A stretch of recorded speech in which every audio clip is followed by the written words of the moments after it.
business owners, entrepreneurs, and even my ministry leaders, I got a quick question for you. Have you ever struggled with who to collaborate with and why? Many of you guys, just like me, have seen big businesses collaborate with other brands and even big ministry organizations, and some do it really successfully and others don't. Today's edition of Bootstrapping Business and Ministry, I'm going to give you the 7 keys to successfully being able to collaborate with other brands.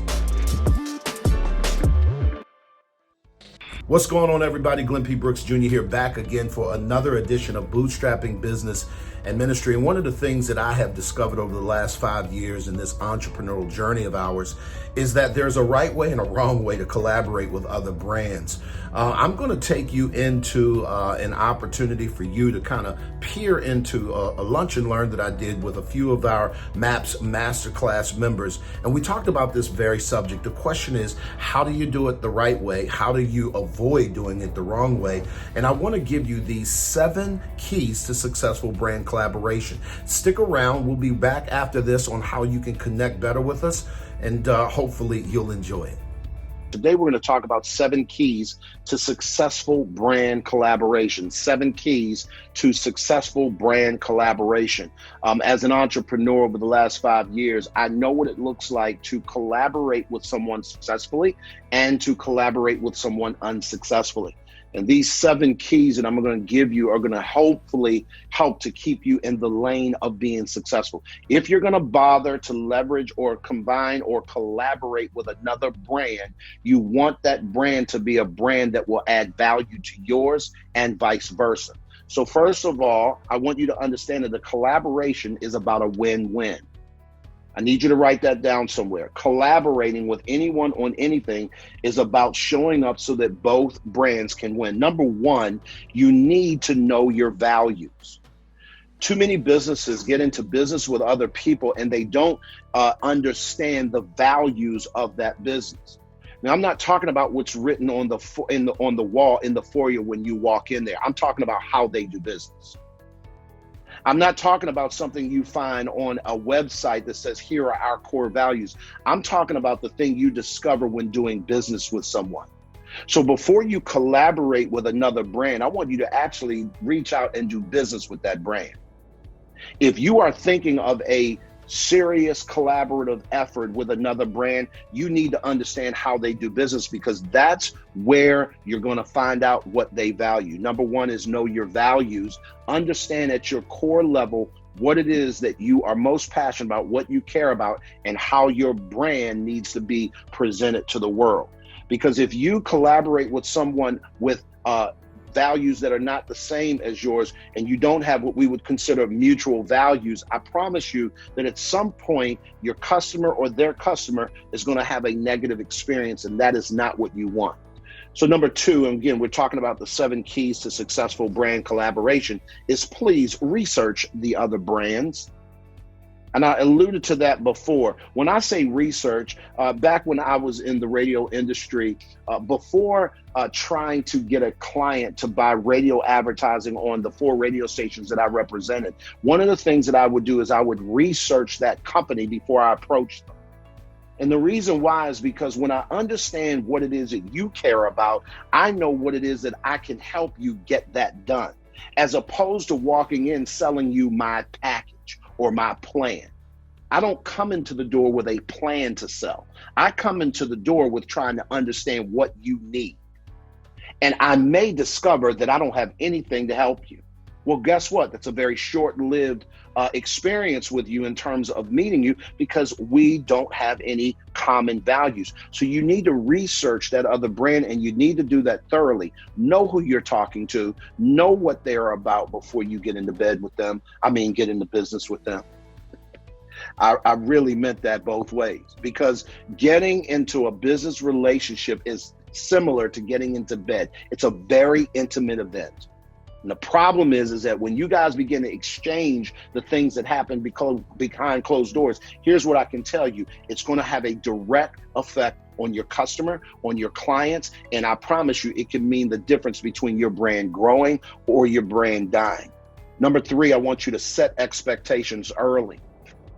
I find this as a relationship development specialist. I find this in some of the couples that I get to coach as well, where there are not clear expectations as to where we are going. Let's say it's a dating relationship. Here's what I will promise you: you will end up anywhere. If there are not clear expectations marked out, agreed upon, talked through, understood in the beginning, early, here's what the challenge will be.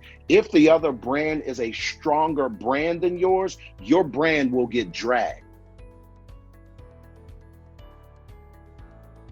with another brand that, quite frankly, they may value what you value, but your expectations are very different than theirs. Maybe you had an idea of what a deliverable would look like and they didn't. Well, you never set that expectation. So I am never going to start collaborating with another brand without understanding what is your expectation. One of the things that I do as a speaker is I will call up a client and I will spend 30 minutes on the phone about what it is that I can do for them. Yes, you're hiring me to come speak, but I'm interested in connecting to your audience. The only way I know how to do that is what it is that you want, what it is that they need. Does that make sense, guys? So that's where the expected. Now I want to know, what is your expectation of my talk? You're going to pay me 3, 4, 5, 10 grand to have a conversation with your people. I had better understand what your expectation is of the person that's hiring me in. Does that make sense? Next one, number 4, keep it real. Let me tell y'all this: authenticity isn't just a word people are throwing to throw around. Authenticity is at the core of your brand. If you say you do something, please show up and execute on that. Please do not make very cute marketing promises that you can't keep. Please don't desire to collaborate with another brand so much so that you're willing to say what needs to be done to get the meeting. But the problem is that you can't deliver on what you guys met about. You want to kill your brand real fast? Start showing up as someone other than who you are. And the reason why is because a brand is not a logo, guys. A brand is not colors. A brand is not a font. A brand is who you are at your core level. And I promise you, if you are not authentic, if you are not real with who you are and it comes out in the wash, someone is going to be disappointed. Number 4 is keep it real. I need everybody to make sure that your phones are on mute as you're coming in the room. Again, we're talking about 7 keys to successful brand collaboration. Guys, this makes the difference. If a brand collaborates with another brand correctly, it has the potential to launch that both brands into the stratosphere. I don't know if you've ever noticed how theme parks will collaborate with the movie industry. And so if you go to Orlando and you have a theme park called Disney World, right? If you notice, their rides are set up around movie industries and movie themes. And so therefore, if it's Back to the Future, there's a Back to the Future ride, there's a Back to the Future figurine, there's a Back to the Future theme that's happening. Then they will also collaborate with a fast food restaurant that delivers the core audience of that particular movie. And now they're going after that restaurant that has nostalgic equity in the marketplace, and now they're going to do something with them. And so you got a movie company, a theme park, and a fast food restaurant all collaborating at the same time. And I promise you, it propels their brands into the next stratosphere. This can happen even for small business owners and entrepreneurs. As a relationship development specialist, I am going to really try and figure out ways to be so authentic that when I show up, my brand punches through and you're able to see me no matter how many brands are involved. Number 5, I want you to use an out-of-the-box approach. I want you to be super creative. I just got finished alluding to how that out-of-the-box approach could look. But the truth of the matter is that this really rests on your levels of creativity. Again, one of the things that I'll just go back to really quickly, when I was in the radio industry, and I used to have clients as a station manager, I would have clients that would come in and they would want to buy advertising. But here was the problem. I realized that a thing that they wanted to buy advertising on was not something that was an easy story to tell. So one of the things that I would do is help people think out of the box on how can we creatively marry the brand of what you do to someone else. And I may have another client at the radio station that I need to have a larger meeting with. So I'll give you an example. The event might be for sisters only. That's an event that is designed to target African-American women in the lifestyle brand world. As a radio station, we're going to hire all the acts to come and perform at that event. But now when I approach, say, Giant Foods, who is our largest advertiser on the radio station, and I decide to collaborate at the top level and say, how can you get Pepsi or how can you get Coke involved? Because they are in your stores, you have relationship with those vendors, and get them to pay for your advertising. By the way, I need you to come in at the title sponsorship of $100,000.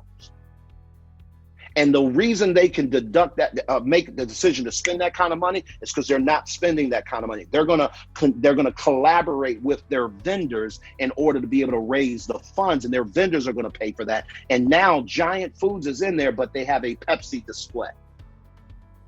Does that make sense? And so everybody's happy. The radio station got its money. The event went on without a hitch. The people who came into the event certainly understood what their parts were, and they were able to bring in people to help them offset the cost. I want you to use an out-of-the-box approach. This can work on small levels, medium levels, and large levels. It really depends on how creative you can be. Again, we want to make sure that everybody definitely mutes their phone. Appreciate everybody for being in the room on today's Lunch and Learn. We're talking about 7 keys to successful brand collaboration. Number 1, we said know your values. Number 2, we said research other brands. Don't go into situations blind, guys. You're setting yourself up. Number 3, please set the expectation early, and I would say often. You're going to have to remind people of what the expectation is. Don't just leave that to writing and a contract. People are not mechanical. They are organic in nature. Folks forget. So I need you to have that, something that's reminded. Number 4, we said keep it real, be authentic, don't be someone that you're not. Number 5, use an out-of-the-box approach. And number 6 is please know when to say no. Please make sure that your yeses are yes and your nos are nos, and that you understand that all opportunities is not the best opportunity for you. Just because the brand is something that you personally enjoy doesn't mean it's a good fit for your brand. Please know when to say no, even after you're going down the road with people and you realize this is not working out. I want you to understand that your brand is to be protected, and if you don't protect it, no one will. So you need to know when to say no. There are some times where people will come to me with a great idea, and I think the idea is super amazing. It just doesn't mesh with the communities that I run. It's not a personal disrespect to you. It's just that our brands don't fit. Now, you may think that it does, but here's the problem. The brand collaboration involves both of y'all winning. So if both of you guys don't understand and see the win, it's not a win. I need y'all to understand that. And the last thing is, guys, and this is going to seem kind of crazy because branding, particularly as an industry, is broad. But when it comes to collaborating, number 7, there is no rule book. There's no rule book. There's no exact science to this, guys. There is no a bona fide way that if you do these 5 things, it works every time. What I need you guys to consider is that you're building something. And just like when you're building something, things go wrong on a regular basis. You have to understand that when it comes to brand collaboration, things can go wrong on a regular basis. There are no rules. And so what I want you to do is to have fun, work out what works for you, work out really getting to know the other brand and create that thing together. I've had some of the most successful opportunities to do and build brand collaboration, particularly here in the MMC, with the contributors that we bring into this community. So the contributors, let's just say, for instance, let's use Monty Weaver. Monty has and runs a company that has nothing to do with what I do. But there's one component that he does that I absolutely need. And our collaboration is that he comes into the community, provides a dope amount of information, and introduces his product to you guys, of which, if you're interested, you would want to do business with him. He's given you a significant amount of value just because you're in this community. If you tag him on a call or on in our closed Facebook group, you can get some dialogue with him. But the goal for him is to attract his target audience, of which I am out on a fishing or a hunting expedition, and I'm bringing in people that he could potentially do business with. So there is a collaboration met there because we both have the same values and we both understand, and our expectations are set clear, often, and out loud. Well, I hope that's helped you guys. Listen, this is not a game. This collaborating with other brands is not a game, but when you do it correctly, I promise you, there is such a huge upside. If you guys gotten any value in this, do me a favor and click the links in the description below if you'd like to work with us in the MMC, because here's what I know to be true. At the end of the day, you cannot get to any place of significance. Why? Because we all need some help. If you've enjoyed this content, do me a favor, click one of the previous videos that we've done, and I hope to continue to add value to you guys. At the end of the day, please like, share, subscribe to the channel, because we all need some help.